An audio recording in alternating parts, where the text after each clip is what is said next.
I'm Holly Michael, editor and publisher of the Twin Creek Times. And this is our list for the week. I'm at the Germantown Historical Society, and there are a number of treasures to see here. And if you haven't been in a while, it's probably time that you come back and pay them a visit to see the rich history of Germantown and German Township. The building itself is historic.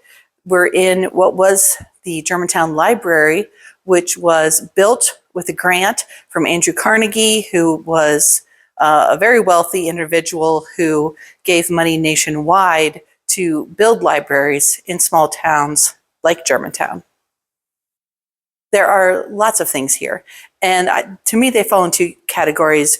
Some things that you would expect to see in a museum about the history of Germantown, including this nice display of artifacts and sweaters and letters from the Germantown High School, and all the way to a few things that you may not expect. So we'll look at all of them, or just a few examples of them, really. And I encourage you again to come here and spend some time at the Germantown Historical Society.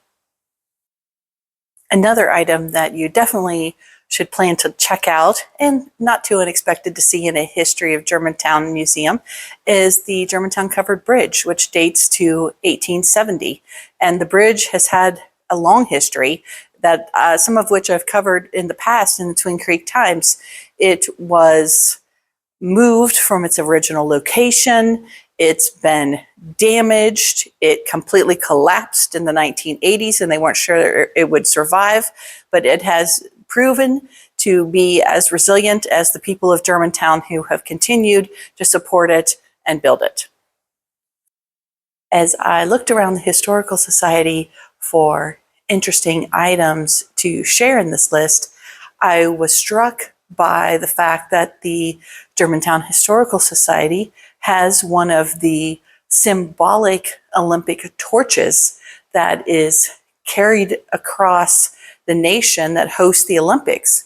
And so here behind me, up on a shelf, is a torch that was carried for the 2002 Salt Lake Olympics by Alan Howard. Alan Howard was a Germantown resident and City of Dayton police officer who spent many years training bicycle cops, and he was quite the bicyclist himself. And Alan Howard was the founder of the International Police Mountain Biking Association, and this organization exists today, and they give out an award every year that is named for him. So very interesting and very cool to have a piece of Olympic history here at the Germantown Historical Society.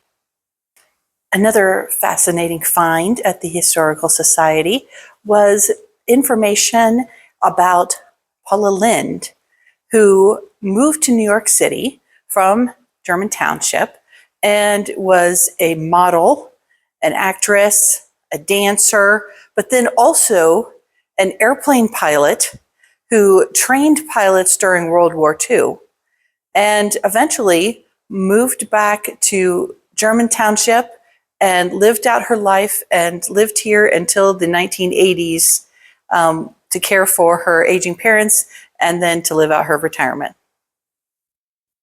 The Historical Society also has a great display of artifacts from Camp Miami. They have uniforms and they have information. The Veterans Memorial Museum in Germantown also has a good Miami Military Institute display. And Germantown Historical Society also has some artifacts from the kitchen and even a place setting from their dining hall. There's lots to see here at the Germantown Historical Society.